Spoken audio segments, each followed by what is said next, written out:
From Bravery Media, this is Thought Feeder. My name is Joel Goodman. With me, as always, is the noble John Steven Stansel. We are very excited to have my good friend Ashley Budd on the show today. Ashley, thanks for being on the show. Hi, how are you? Yay. Hi, I'm good. Awesome. Ashley, I've known you for a very long time. And you're, I guess in the last, I don't know, probably like 5 years, maybe a little bit longer, but 5 years, you've kind of rocketed into this sphere of, like trustworthiness and reliability in the whole world of advancement and particularly fundraising and engaging communities. And we wanted to have a conversation with you today about how you've done that, because I think most people who have been in your workshops at various conferences or have talked to you on the internet or, a plug for your newsletter, follow you, know that you just kind of bring a sense of innovation to our entire industry. So first off, give us kind of a summary of what you're doing. Like tell everyone who's listening what your current situation is and all the things you're focusing on. Yeah. I think to cut to the trustworthiness, I think I'm just sharing. Totally. Like oversharer is one of my identities. So, that helps, tell people about things. They tend to trust you more when you're honest and open. And so that's, I think, what I'm doing. But what I'm actually doing is probably like 19 different jobs. No, that's not true. I like to have my hands in a lot of things. So I think I'm also sharing a lot about like things that I'm thinking about kind of sideways and things that are overlapping and that sort of stuff. But day job is Director of Marketing Operations in the Advancement Unit at Cornell University. And it's been a pretty cool path to get there. I started as a social media strategist in 2013. And in 2014, I went remote, which was cool. That was really good. Almost 10 years working remotely. So I really do feel like an OG in that space. And then we actually called our unit the Digital Innovation Unit for a while. And then we dropped the innovation word because it was just like, I think, too buzzwordy for us. But now that it's coming back, like you mentioned it this morning, I was like, oh, that sounds respectable again. Okay, that's good. But our unit was really, I think, unique, and we can talk about that more. And now we've merged teams. I think we've gone through thinking about new digital strategies to like actually trying to implement them. And what that means is like culture change, structure change. So been living that. And amazing. Yeah. And it's like really working. I am so fortunate to be at a place that has resources to do this stuff. And I think that, like, just to bring it back to the oversharing part, I know that other places can't do what I'm doing. And I want other people to be able to like translate it for whatever it is for them. And learn from what works, like invest in the stuff that works and maybe skip the things that we learn don't work. And don't waste your time on that. So that's where I love contributing that back to the industry. That feels really good. So one of the things that I've thought about a lot hearing some of your talks at conferences and just kind of following not just you, but your coworkers and a lot of the people that are getting this work done with you. Dream team. You have a ridiculously talented and amazing team. I think what strikes me as kind of empowering a lot of the really cool like wins and metrics that you all have had is this sense of constantly engaging your alumni community. And it's not accidental. Y'all have done a lot of work and a lot of research and a lot of thinking and strategizing around how to engage and actually build that community up. And I think that's what a lot of advancement and development offices really want to do. I think it's what a lot of social media managers in higher ed want to do. I think it's what a lot of marketers want to do with their respective audiences. When you look at, the last several years of kind of building that machine, are there a couple of strategies that kind of stuck out to you, or a couple maybe overarching approaches that you and the team have taken to make sure that you are building that community and engaging those people? Yeah, it makes me think about, like, first, props to Cornell for making the investment. Even before me, it's Chris Marshall was leading the alumni affairs team at Cornell. And again, like disruptor, brought my boss, Andrew Gosen, who I've worked with in my almost 10 years at Cornell. And at the time, so I think that was like around 2009. And at the time, we're like, these alumni organizations are organized by regions. A lot of the emphasis was on the Cornell Club of New York or Sarasota or Sheboygan, right? And they knew when social media hit that, like, now our next region is it's this place. And how do we think about applying what we know works in a kind of regional, like what we know works about alumni communities, and how do we apply that to this new community thing? And so super smart to be like, hey, this is a thing we need to figure out. Let's steal Andrew from Princeton, let him build a team. And that's the team I joined as a social media strategist. And so that was cool, and thinking about the mindset really from this digital engagement. And we were so well positioned with, for the next 10 years for what was happening. So I think that's where we kind of had that like leading edge kind of thought around what are the digital engagement things that are working. How do we apply that to advancement? And having 3 full-time, 3 FTEs working on social media strategy in 2013 in advancement is bananas. It's still bananas. I don't do that. Like, my team does not have that. Not saying you need to have that. Like, now we almost, it's like half a FTE really dedicated to just social, but that's because now marketing operations is 16 people. Let's talk a bit about the breakdown of that team. Like, you say you've got 16 people on your marketing team, which is a fair number of people. So what does that look like, and how are those roles divided? Well, let's understand scale too, because you don't need 16 people unless you're tasked with raising $5 billion and engaging 200,000 alumni, which I have contact information only for like another 75,000. So it's like touch everybody, raise a ton of money. That's the scale we're talking about. So like scaling it down, I think a good conversation, like a good translatable conversation, is what kind of roles are, I think, like really important to get the work done.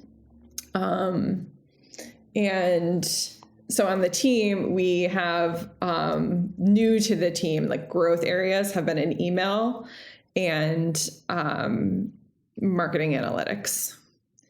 Those are positions like email specialists and marketing analytics specialists did not exist even before 2020. So that's a really cool new part of the team that's making us move so much faster than we could before. Another thing that we did, which I think was smart, in advancement, we had the digital team that I was on. We had a brand and communications team for advancement, and we had an annual giving marketing team.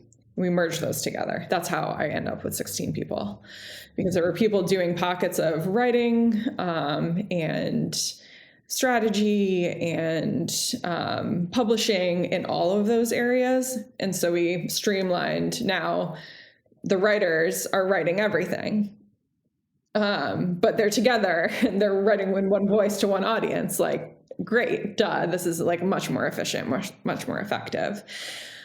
So that's how we get to more people too, was like thinking about bringing those teams together, and kind of having all the content creators then handing off to people who are doing publishing. So I think about when we started working in social media, and I was doing everything, right? I was a graphic designer, a writer, and publisher. I needed to know everything about the platform and also be able to like create stuff. Now there's people who create stuff, they create it multi-channel. And the reason I only have half a person dedicated to social media is because his expertise right now is the publishing channel. And that's like really what he needs to know. Like, how do I publish? And like, what's the best way to do that? And the content's coming to him. And then it gives him room. Really, the other half of the job is built because it's an entry level position, and I want to be able to grow that person. And so like, what else do you want to do? Do you want to help support this texting campaign? Do you want to help support direct mail? Do you want to help, are you more creative? Do you want to like do more content creation? So that's like made, I think, it's still like the kind of generalist role it always was, I guess, but like right-sized, honest. That makes so much sense. Like, I mean, as social media grows, I know I am having a harder time keeping up with so many different channels and different types of content creation, and there are things that I want to do, and very lucky. You mentioned having a specific marketing analytics person, and that three, oh, awesome.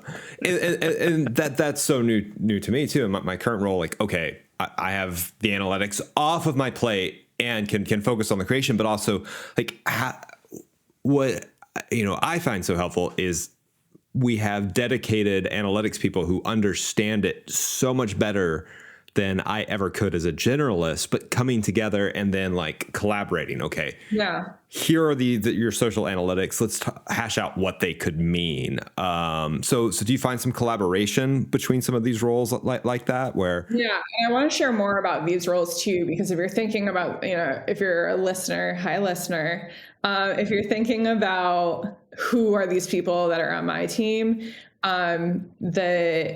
the marketing analytics team are also audience management. So they're like, they understand the database. They know how to like kind of help you tell that full circle story. Who was the audience? Who did it get sent to? Who actually received it? Who converted?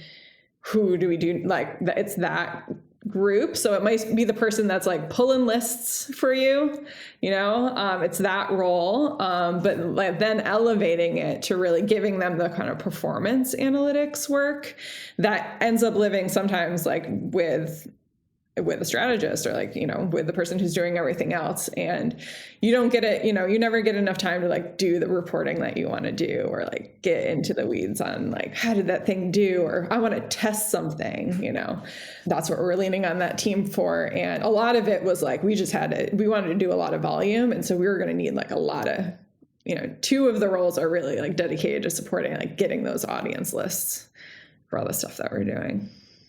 Yeah. It's a cool job. Especially if you like spreadsheets. Like, you like spreadsheets, this is a cool job. Those people do exist. So, yeah. They do. Yeah. Yeah. Well, and it's the kind of position that, back 6-7 years ago, only kind of like mega universities had marketing and data analysts like on staff, and were building out these teams. Marketing departments. Right. And today there are like very few institutions that have any of those people anywhere in the entire vertical. They don't have they don't have those people that are able to look at all the data that's coming in from open rates, from how people are using websites, from especially like this whole kind of like deep 360 view of what's going on with an institution's marketing from top to bottom. It's just very rare within higher ed. I wonder if you could dive in a little bit to the difference that having those people, those roles makes for the work that you all are doing, beyond just like, cool, you get the data, but like, I mean, what are kind of those tangible outcomes? What was the rationalization for building out, that specific practice and hiring those those roles? Yeah, we had a moment in time, fall of 2020. We were like looking internally, let's look at every person's role. What do we need? And Cornell was in a great position to, they were able to keep everybody whole, and lots of places were not adding roles. But I had for so long been making a case for like, we could do more. We can engage more people, and we can bring in more gifts if we, if we do these things, if we grow the email team. This is something that even, colleagues of mine have been working on, for years and years and years. We should grow the email team. We should grow the email team. And so while we were at that moment, one of the directives for, going forward in 2020 was to use technology to engage more people. Like, that's what we were going to do. This was like a scalable thing that we could do. And so that's where the investment came from. So again, feels like Cornell just like being smart. Me selfishly, like, let's bring it back to me. Me selfishly, like, I was really curious about what would it be like to run an agency? How would I build one internally? How do I position this marketing team to serve the whole division, all the alumni, and then also this annual giving program that we had just merged, which makes the team accountable for gifts under $1,000. Like, if that, the big fat part of the pyramid is not healthy, like, we're accountable for that. And it's really nice to be able to tie your projects to gifts. That a lot of marketing departments are like budget held because they can't be like, oh, if I do this though, like, we're going to raise more money. Right. And then because my team is showing the connection between the engagement work that we're doing, like, this engagement work is driving this other thing too. That is super helpful. So pulling those teams together, that was something we did before the pandemic. But pulling together like the people who were communicating with that annual giving marketing team was a good move. I recommend. Yeah, for sure. And because being in higher ed social in the more overall university marketing space, central space, it's so tough because it seems a little scary to like look at giving and go, oh, my work is going to be tied to a dollar number, right? But in a way, it's kind of liberating because it's like, hey, my value is tied to a dollar number. I can point and say, we did this. Whereas in central marketing, it's a little bit more, well, I've got some, regular data for you, but, Central was hard. Like, I thought that was the path I was on. Like, I was at a tuition-driven institution, my alma mater, RIT, the focus there, I was kind of spinning the same focus, but, it's revenue, the other end of the business, right? So I was trying to tie that to students and the stuff that I was doing. And then I figured, I'll go learn advancement. I'll understand that end of the business, and I'll land somewhere centrally at the university doing communication centrally because I'll understand it all. But then I realized that, no, that's a totally different job. That's like job number 3, right? That's the brand. That's like the whole, it's the community engagement, different from I'm trying to put people on like these more specific paths to enroll or become a volunteer for the university or be a donor. So I was like, no, actually, like, I like staying on these ends where like I can tie it to revenue or like, and so I know, that's why I stay where I am, because I do think that like central role is really hard when you're accountable for the brand, and that, the ROI on that is not as clear as like someone just made a $50,000 gift because I sent that email, right? Like, yeah, bingo, right? It's so much more direct. And that makes the case for like so much restructuring at universities, right? And the central marketing office is kind of the redheaded stepchild sometimes, where it's like, oh, okay, well, you're under enrollment management now. Oh, okay, well, somebody new comes in, now you're under advancement. And that central marketing team is slowly changes and like has to alter to the whims of whatever place they're in now. And there's so much value in being in one place and becoming that expert in that area and having the central marketing office be their own thing and do their own thing. Yeah.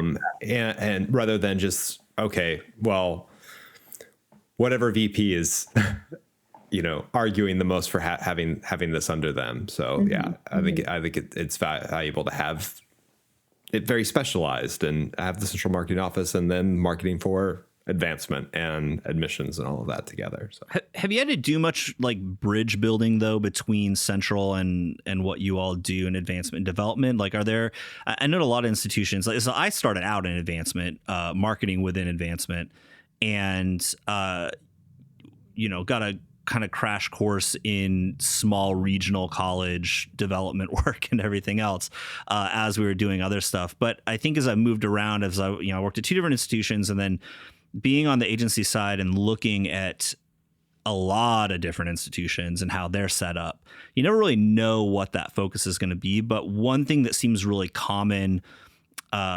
across the industry is that disconnect between organizations, everyone siloing, blah, blah. Yeah. Like, so like, I guess like in your view and your experience at Cornell, what's the thing that allows your office to be super effective with utilizing the Cornell brand and engaging your specific communities? Like, have there been like strategic things? Have you had like challenges over the years that you've been there?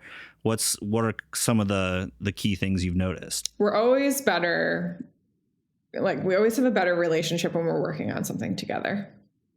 So if we're working on launching a capital campaign, right? Like, we're in much more constant, and I'm thinking specifically about like the communications teams, not like what goes in at like the presidential and trustee level thing. Sure, like, sure. Like, no one can control those silos.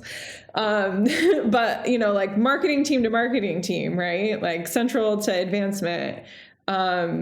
When we are collaborating on something for the brand that we know is going to be like alumni and development facing, like a campaign, or our 150th anniversary, our sesquicentennial campaign was another one where it was like, we're going to have to agree on what this looks like. And so I find that the times that we're working together is the times where we're like, I don't know, like we like treat each other more like humans, like, we're working on the same project. And when we're not working on something together, it's like easier to be like, oh, the central office, like, and some, and like, it's easier to treat them as if they're not on the same team. And that I think that's what I like. That's just my reflection on how it goes when you have open communication. It goes much better. And I think we can all learn from, how you work with a distributed team. I think this conversation is much easier now. I'm like much more relatable now. Like, we're not in the office together. We're not in physical spaces together, but it doesn't mean that you can't Slack someone or team someone a quick question and act like you are team members. That should be like part of the culture, I think. Exactly. It's that convincing too, that like, hey, we are on the same team. Like, we have mutual interests. Like, from the central marketing office perspective, like, you get so much of like, oh, well, the central marketing office is not doing enough for our department or whatever, and they don't care about it. So like, no, we do. We just have so much going on, and it does take that communication of like, okay, we need to talk, let's go have coffee, let's go do something. Yeah, what are you working on, and how can we collaborate? Like, how can we streamline? How we can make this more like, what are you working on that I can steal from so that I don't have to do more work? Like, that is how exactly should be thinking. You never want to like find a project, but you should be identifying projects where the teams should be working together. And like, if you're a manager, model that or encourage the open conversation. It's like, ask them the question instead of being afraid of what the answer is. It's that a lot of time, like, you're afraid you're going to get a no, or you're afraid that you're annoying someone. I don't know, be annoying. Ashley, I think you've seen a lot of trends in your time working in the roles that you have at Cornell. And I remember, years ago, you were kind of spearheading micro donations, and you all were kind of the ahead of the game on a lot of these tactics that I think are kind of pervasive now in higher ed advancement. Two questions, or two-parter. So one, what do you think is important right now for advancement and development offices to be looking at in terms of how they communicate in ways that, you know, produce results? And two, are there any things that you're thinking about for the future that you think are going to be new kind of tactics or trends that folks should be watching out for? So let's see what we should be paying attention to right now. I think if you were to make an investment in anything right now, it would be email marketing campaigns. Email's not dead. It's the number one converter of all things I'm trying to get my people to do. It doesn't mean that the other channels don't in other ways. I think social media is a powerful awareness raising tool. And if people don't know what you're doing, they're not going to do it because of the email that you send. So it's like sending email. It's also like having enough communication. So one of the workshops that I've been doing for years now, and it's still important for people to understand, is about how to set up a campaign and have enough awareness raising content, have enough content that tells people why. That's the one we miss so much. And my team's investing in creating a bunch of why give content for this quarter. We just published an article. We have a video that we're working on. We're working on social media assets. And it's because we don't have enough of it. And we don't have enough that's like really like slaps. So we're working on that, and we're doing it because on March 16th, we have our giving day, and we like don't want to miss convincing people that it's a thing worth doing. So having enough of that stuff, and like, I think, and then also having enough of like the follow-ups, the feel good, the engagement things. We invest a lot in that. Next week, we're launching Cornell, which is a Cornell Wordle. And so like we invest in making games because they make people smile, and it like makes people connect with us. And it's a nice like thank you for being part of our community. So that kind of stuff, that, you know, more email communication, like these audiences want it. Like this is your brand that they actually adore. You know, like they have pride in their school. You know, maybe not everybody, if they had a bad experience, we can talk about that, so like how to overcome that. But, talk about my grad school experience. Perhaps, you know, like if you have, you know, if you're the school that's in that position, like you got to think about how you're providing new value, because, you know, you can, but yeah, like people have a really high tolerance for email pain from brands that they love. Think about like how like the brands that you let flood your inbox, you know, and you do it maybe not because you want 7 emails, but like you don't want to miss the ones that are really good. So that's the thing for right now. I think I'm really jazzed on. I know that there's more that we can do in other spaces too. You know, we still bring in the most revenue from direct mail, just like so outside my comfort zone. And, you know, it's still like, you know, one piece over $1 million.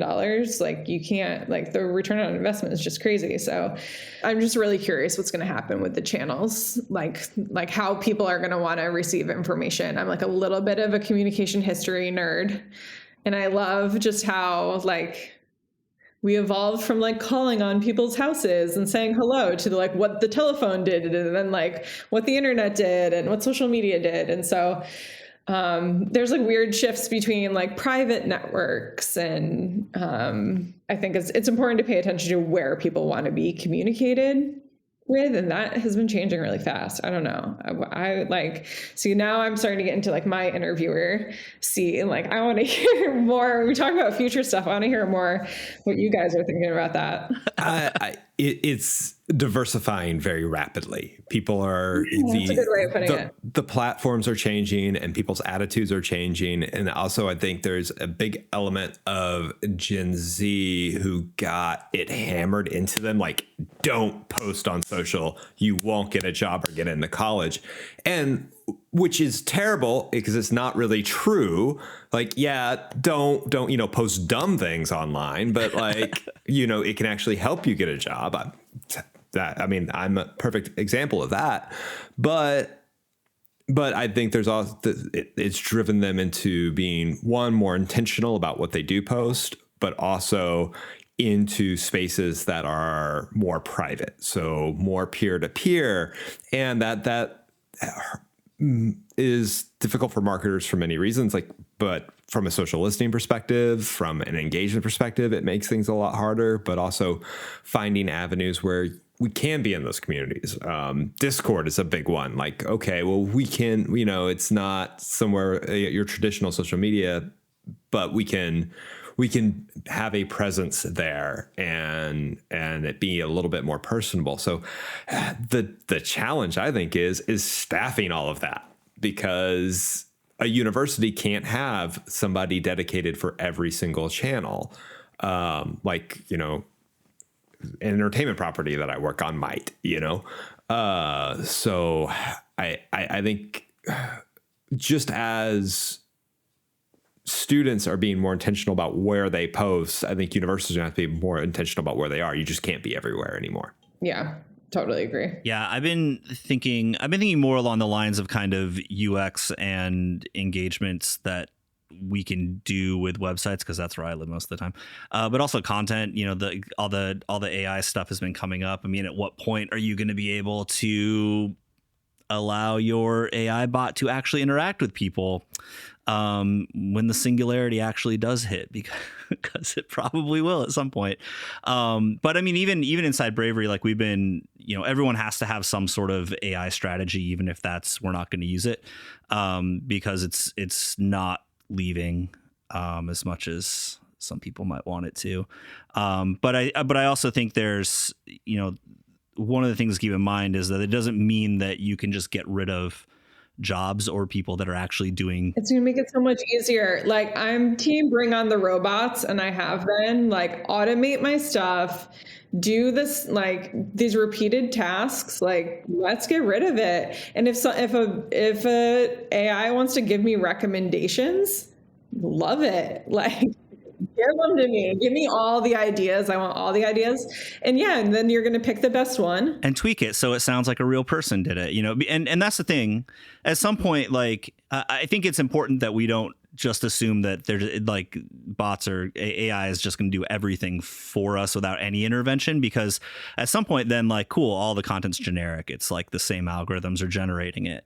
But finding ways to use it to increase our productivity or efficiency, or increase or even improve how we're talking about stuff and what our approaches are.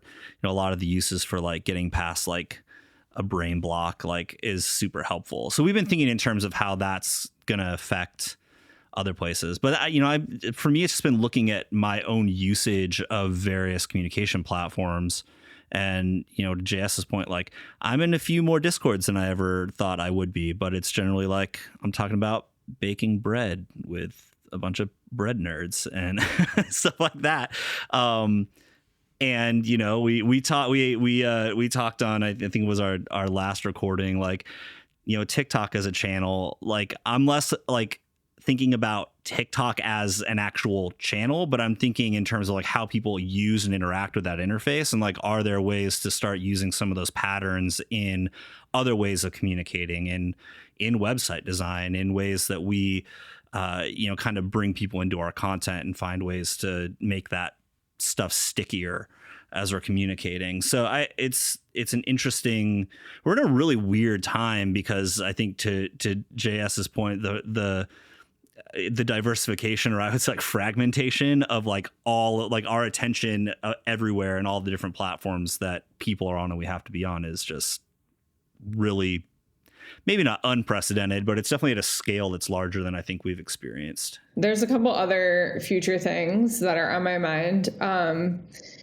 one is part of how I've got this engagement engine running right now is knowing who's interacting, right? Like knowing who's downloading the digital download of the week, knowing who's watching the videos, and so that we can keep giving them what they want. We can follow up, and Google Analytics is now illegal in the EU.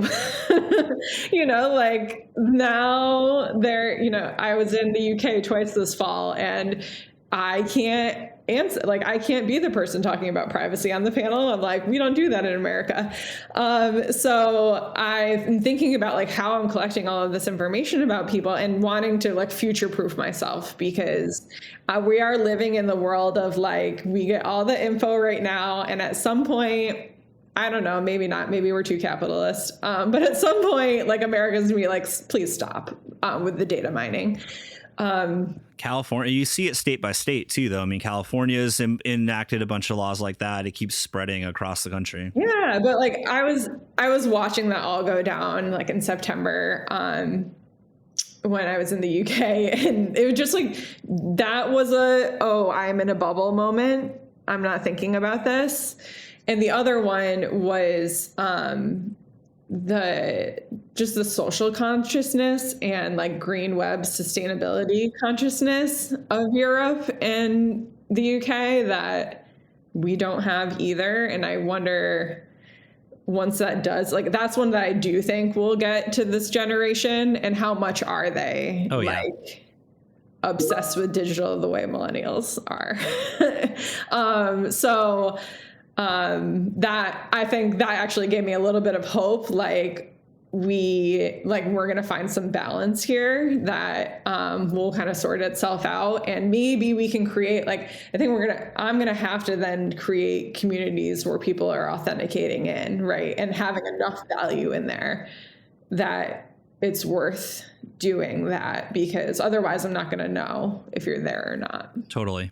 That's exactly it. It's that standpoint on privacy issues where it's not that, you can't get the data. It's that they have to let you. And so it does put a lot more pressure on those of us on the content creation, the engagement side of things, to make people want what we're giving them. And then, in your case, then that they'll turn around and give you money back. So that would be nice. Ashley Budd, thank you so much for being with us. Where can people find you? Do you have anything that you'd like to plug? Please let people know. I'm on the internet. I think Ashley Budd ranks appropriately on Google search. My website's ashleybudd.com, and I have a newsletter that I owe everybody soon. And you can subscribe right there. Thank you so much for listening to Thought Feeder. Thanks again to Ashley Budd for being on. Ashley, thank you. Thanks. If you enjoyed listening to this episode, we would really appreciate a rating and a review wherever you find your podcasts. You can also go to thoughtfeederpod.com, listen to back episodes of everything we've recorded over the last 50-some episodes, and find transcripts for every one of those. Find us on Twitter if we're kind of there at ThoughtFeedPod. We're also on Instagram and pretty much anywhere else you might want to be on social media. We'll be back in a couple of weeks.